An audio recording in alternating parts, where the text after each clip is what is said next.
friends, welcome to my channel. I'm Jude, and I'm so delighted to have Misty Smith. She's my special guest today, who will not only share her conversion story with us, but she also has a miracle story to share. So welcome, Misty. How are you doing today? I'm great. How are you? Great. Wonderful day.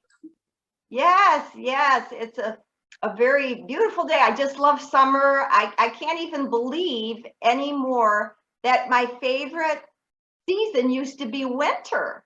I don't know where that came from, but I'm enjoying the summer months. You guys get some snow up your way. Yeah. Oh, yeah. Yes, we do. You guys get some snow. Yeah. No, and we don't get it until February.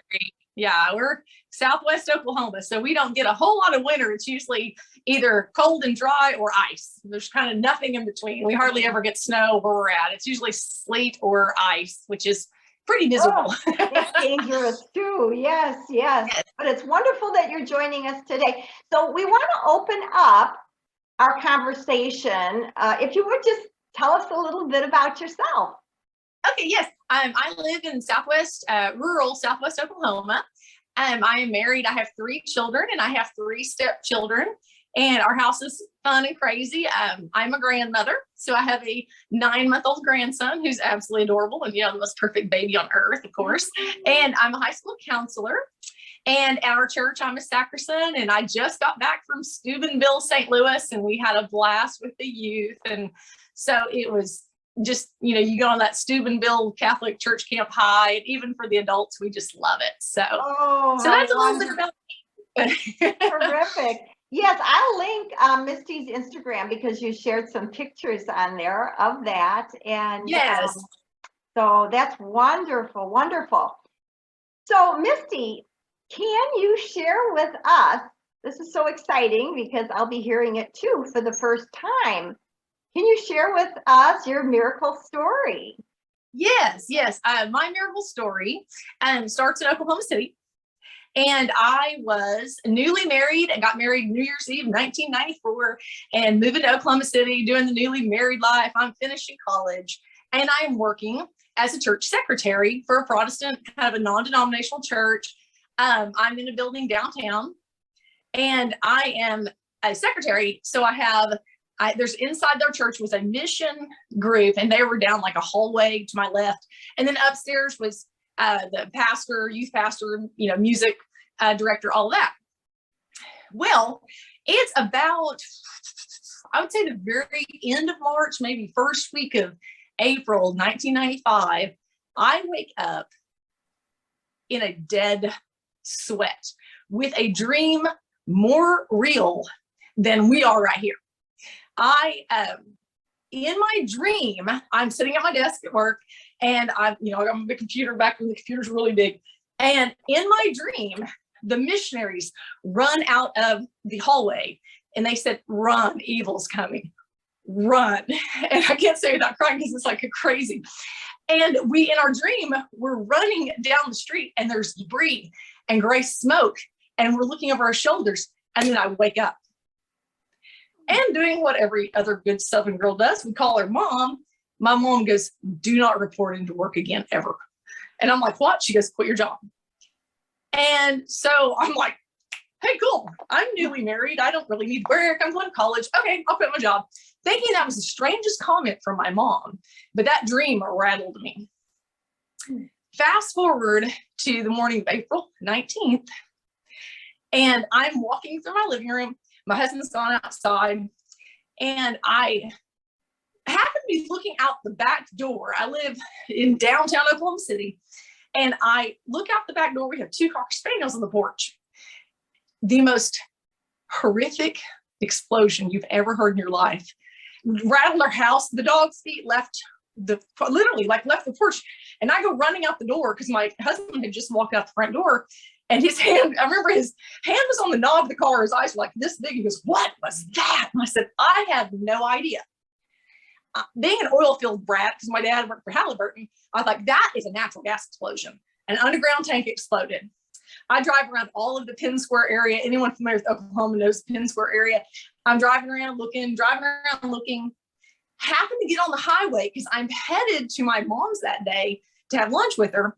And I'm in South Oklahoma City, and you drive up and over, and there's I-44 and I-40 intersect, and there's a big fairgrounds, and then you can see what we call Bricktown down. And I remember thinking, man, there's a big fire downtown. Had no idea that was the Alfred P. Murrah Building. And so no one knew at the time, because this is before internet. This is before, all of that stuff. So I get to South Oklahoma City, which is a solid about 40-minute drive from where I live. And then it comes over the radio that there has been an explosion downtown. Still don't know anything about it. There's a concourse that runs underneath those buildings that, like, where I work, stuff. And we still don't know anything. Again, everybody's like, natural gas explosion, there's something underground that exploded. We had no idea that it was terrorists. And then, of course, as everyone knows, the building obviously, was a horrible, horrible terrorism that occurred that day. I knew people who were killed. I drove by the next day, and the strangest thing about it is the next day I happened to they wouldn't let you within probably about 4 blocks, because there were people who did not survive, so they have it blocked off. You can't wrap your mind around a hole in a building and in the ground, it's in the ground that large. And I literally worked maybe a block and a half from there in an all glass front building. Okay. Because when you had mentioned that you had left your job after you had that dream. Yes. You had left your job. Yes. So your job it was near that building? Oh, yes. Within about a block and a half. Okay. Yes. And it was in the direct line of the explosion. And I wouldn't be here sitting here today. They lost that entire front of that building. And at 9:01 a.m., I would have been sitting on my desk. And we did lose For church anybody members. that is not familiar with that, I remember when it happened at the time. And just to get an idea of the magnitude and the devastation of that, when I was looking up just to kind of refresh my memory about it, and looking at some of the pictures of the building and seeing, just as you mentioned, just that whole side of the building completely gone, and just underneath, just that hole, just that ground. So it was just an immense. It was absolutely devastating. And the Murrah building, the Alfred P. Murrah building itself was a government building, but it also had a daycare. And that was what just to go to a different level of evil. And, it ripped everyone's heart. So many babies were killed. And then there was also a bank inside. The Social Security office was in there. Secret Service agents office. There are 2 in Oklahoma City that I know of. One was there. In fact, the last person pulled out was my high school friend's dad. And it was just awful. And to think how close I came. And I always think that's such a humbling experience to know that God said, basically, get out. And was spared from no telling what could have happened, Yes. And I know many people that have survived that sort of situation. There is almost a sense, and you had said that you lost people that you knew. Oh, yes. And so was there also that survivor's guilt? Did you have that at all?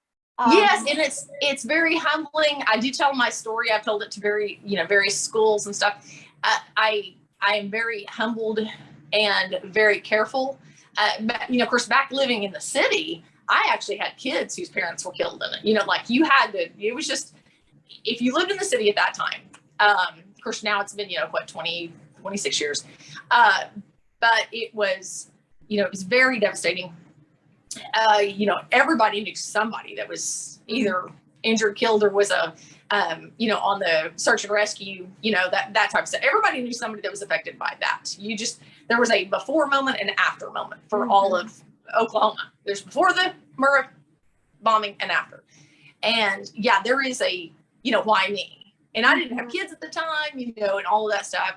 And then of course I feel terrible for those people who lost their spouses or lost their parents or lost their children. You know, there were people who lost, you know, even grown children. I mean, you know, like it's just horrible. It was just, there was no good about that. Yes, you know, and yes. it's just God's grace.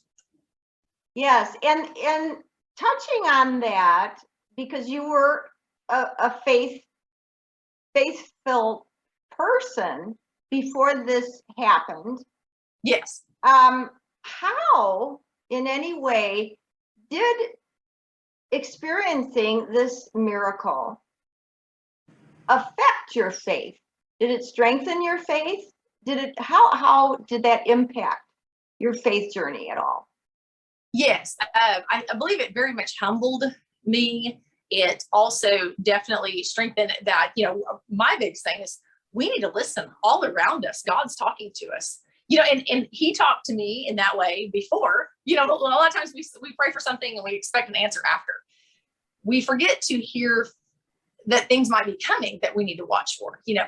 And I will tell you very honestly, it was probably about a year to a year and a half before I connected the dream with the Murrah bombing. Because, you know, at the time the bomb went off, you're just, the whole Oklahoma City's in shock, you know, and especially everything with the arrests and all the news coverage, and Oklahoma City was taken over by news people for months. But I didn't dawn on me that dream tied into the Murrah bombing for at least about a year and a half. Mm-hmm. So it wasn't like immediately, oh, you know, like sometimes it's so under your nose. And I always Right. thought God doesn't, sometimes he can yank you by the hair and scream at you to get your attention. But a lot of times it's a whisper in your ear or a dream or, you know, and I no doubt because of the reality of it, it wasn't just a dream. It's so hard to explain. It's more real than anything I've ever experienced in my life. And I truly believe that God was telling me to get out. Mm-hmm. Yes, because that is such, we've all had dreams that have shaken of us. We all have had those moments where we're in a dream, it's so vivid, and then we wake up and, you know, our heart may be beating a little faster. And then how quickly sometimes, even though it could be something very vivid and disturbing to us, we just go on. We could just go on with our life. So in that, I don't know if that ties at all with your conversion story, because we were going to talk about too, if you could share that conversion story. Absolutely. I'm an old Catholic convert. I've actually only been Catholic for just about 5 years. I moved from Oklahoma City, Southwest Oklahoma. Unfortunately, I had divorced, had got a job down here, and had moved down here and was attending a Protestant church, had a great preacher, stuff like that. Well, then of course, preachers change, stuff like that. And I remember from moving down here, I would literally drive by our Catholic church and think, I need to go in. I thought, well, that's weird. I don't know anything about Catholic faith. Why would I just drive in, you know? And I just remember that pull. Well, through a series of, I also think God kind of sometimes makes you extremely uncomfortable in order to bring you to a better place. I was working as a youth minister, miserable, not getting fed spiritually, which of course I always say that that's my fault, you know, but when you go to church, you do expect, you know, to be spiritually fed. Nothing against anybody. I just wasn't for me getting spiritually fed where I was at. I waited that year out because it was my daughter's senior year, waited on her to graduate. Then for about a year, my husband and I were both like, oh, where do we go? You know, we just didn't feel like we fit into a particular church here in the area. And they're all great churches. Just, we didn't feel like any of those is a right fit for us.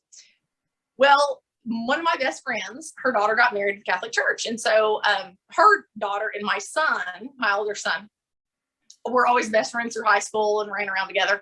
And so, of course, he and his wife came down and we went to the wedding. And I remember walking in to that beautiful wedding and I was like, I'm home.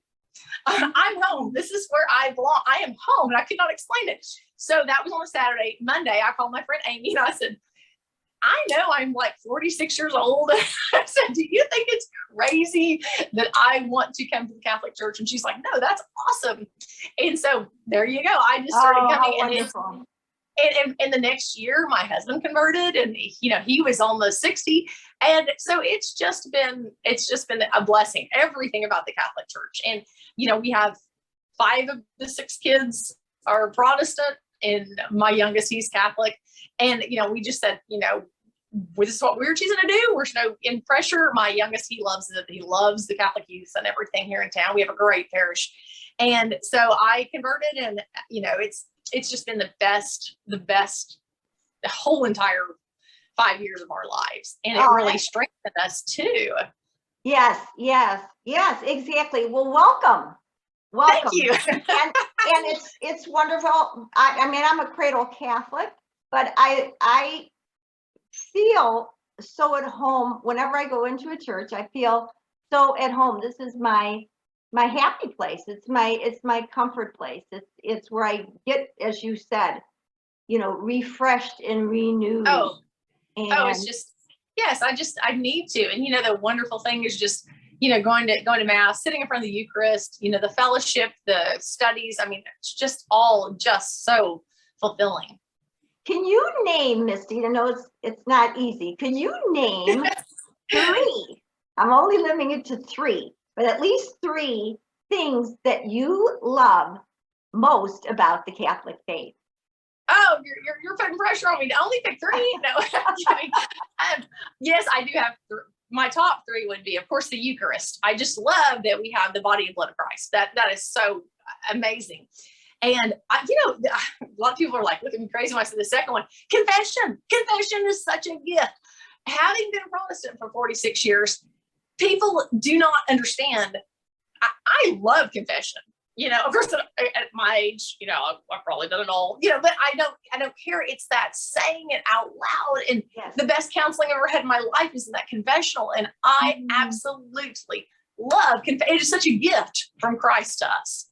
It really is a gift. It's a gift for us, ready for us.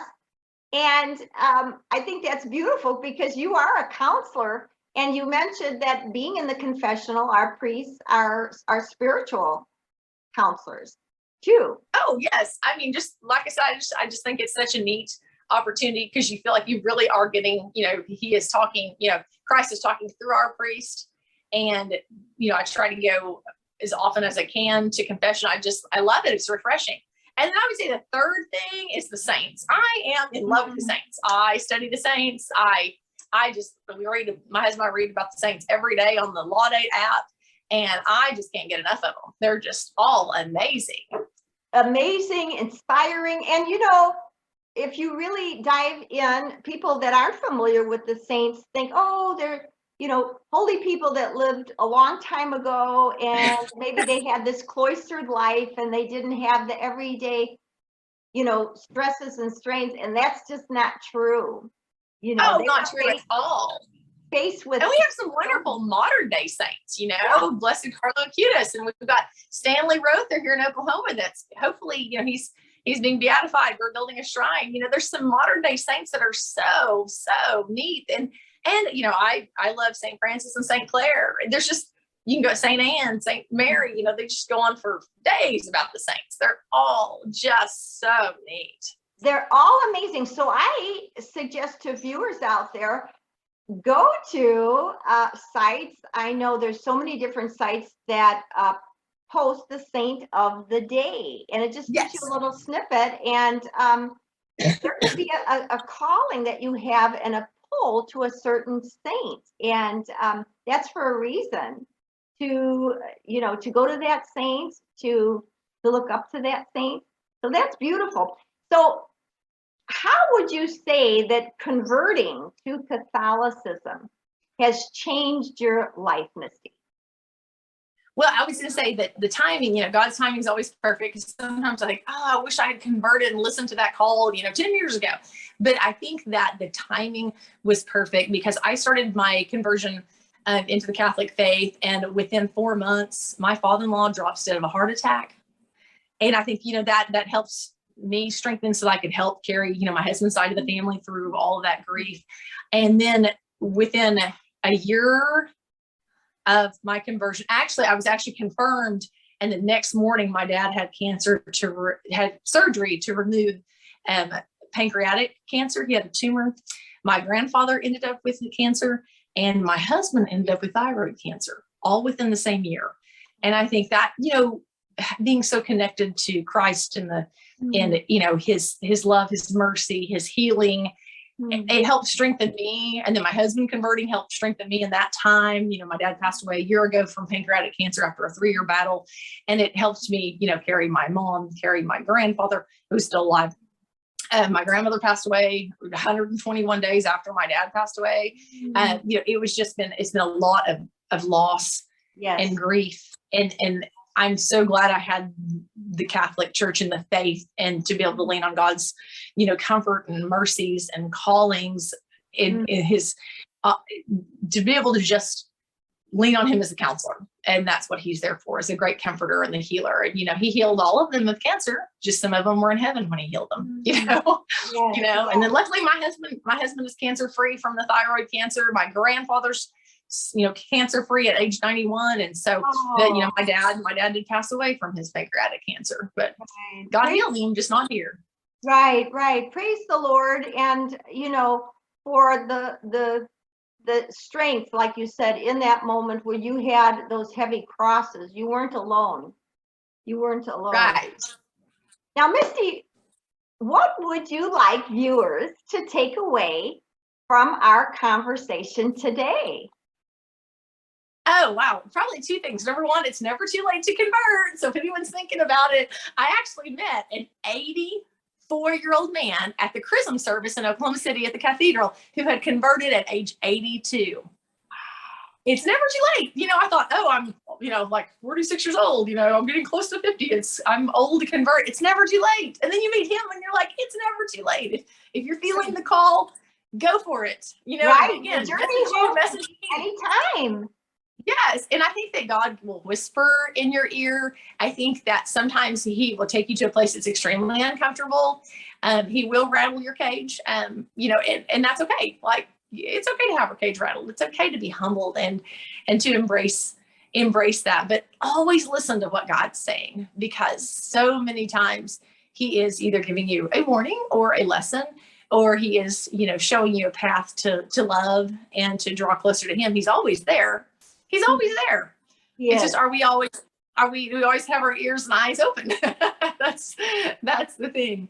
Exactly. And, God, be aware of those unexpected blessings in each and every moment of each and every day. Even in the midst, there were many when my mom was dying of ovarian cancer, that there were blessings in those moments, as hard as that was. To see her condition, just fade, but there were blessings. So that's beautiful. The gratitude and the gratefulness, even in those moments that we have to, that we really have to lean on our Lord. Yes. And looking back, God carried me to that place of giving me that inner strength to be able to carry others, because when my dad passed away, we were all really close to my dad. He was kind of the rock of our family, and I have 3 kids, and of course it affected the stepkids, and it affected my our whole family, and my poor mom, right after their 52nd, actually take that back, 2 weeks before their 52nd wedding anniversary, he passes away. And to be that rock to help, I'm sandwiched between my mom and then my kids, trying to keep all of that. And, I'm so glad I was grounded in my faith, and it hasn't been easy. It's not been, I'm an only child, only grandchild. It's not been easy. But to be renewed every morning, to go into that time, to go up and sit before the Eucharist in adoration, or, to just hand it all to the feet of Christ. I just hand it over. Like, here's my grief. Here's my pain. Here's my anger, frustration. Just lay it on the feet of Christ. And that's what we have to do. There isn't a saint who hasn't done that. Yes, yeah. God bless you. Because what I'm so excited to share with the audience, I also love to hear those conversion stories, those moments where there is a grace moment when you're pulled. Like you said, you drove by that Catholic church, but there was a yearning.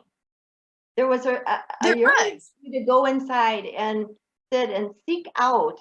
And so I just love to hear the enthusiasm and the passion. So your mission, I would imagine you looking back at your life and your miracle story, saying, you know, my mission was not over. God was calling me further in my journey.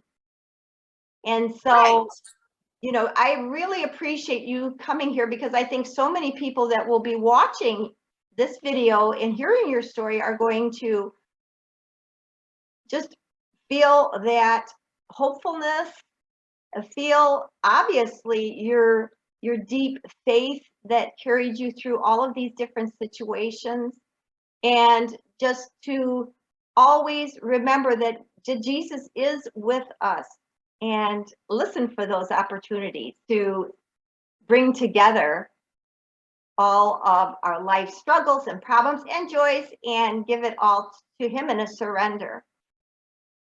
Right, right. And just to have humility and, you know, have it increase our prayer life. And, you know, because God's always willing to listen, you know, and in the intercession of the saints, they're always there to support us. You know, we are the huge support group, you know, we just they're all angelic and they're all, you know, the saints, and that we have this huge, people don't realize how big of your support group we all have, you know. And then your calling's never done. Yes. Look at that 84-year-old man ministered to me, you know, like, wow, that, and I tell that story all the time, that was just amazing, that there he was, and he was actually a Protestant preacher for years, and that he converted at age 82. And to me, his story's not done, because that is so cool, because he ministered to me. Like, that's just stuck with me. It will stick with me my whole life, that you're never too old. God's going to use you, especially if you're open to it, you know. And I think as a convert, I will say this, as an adult convert, there is an intimidation to walk into a church, you know, especially into mass, you know, because you're like, I don't know what to do. I don't know what I'm doing. You know, you don't want to stick out like a sore thumb. But I tell people all the time, first of all, it's between you and God. And second of all, you know, if you're really intimidated, go to a weeknight service. They're not as, you know, I say, you know, baby steps, walk in, you know, find Catholic friends to go with. They're usually thrilled to have, you know, we took some non-Catholics with us to Steubenville, and they thought it was awesome. You know, our doors are open to anybody who's willing to come in to get fed. So it's just being in Steubenville, you know, you have to have such a hope for the future. The young people and the vibrancy of our faith with our young people, that's the future of our church. So absolutely. Yes. And to feed them so that they go into college, the career path, you know, vocational programs, to go into that, to keep that faith, to not lose that. Because we all know in our 20s is when if we're going to fall away for several years, you know, we tend to not go to church and stuff. And to give them that strength to send them out, to say, okay, you know, keep going to mass, keep getting fed, get with a focus group, get with Seek, you know, get out there and stay strong, and, you know, find those like-minded kids and form your own, you know, group of friends. Yes. Definitely. So yeah, it's Steubenville's fantastic. I love Steubenville. I'm an adult, so I love Steubenville. Well, you have been certainly an inspiration for us here. And thank you. I really appreciate this time, and I'm sure you at home are, you know, benefiting and hearing Misty's testimony today, and take that into your own life. And remember, every day is a new day to share that good news with as many people as you can. So thank you so much, Misty. God bless. Well, it's great to meet you. Welcome to the church. Thank you so much. God bless. Thanks so much. Take care, everyone.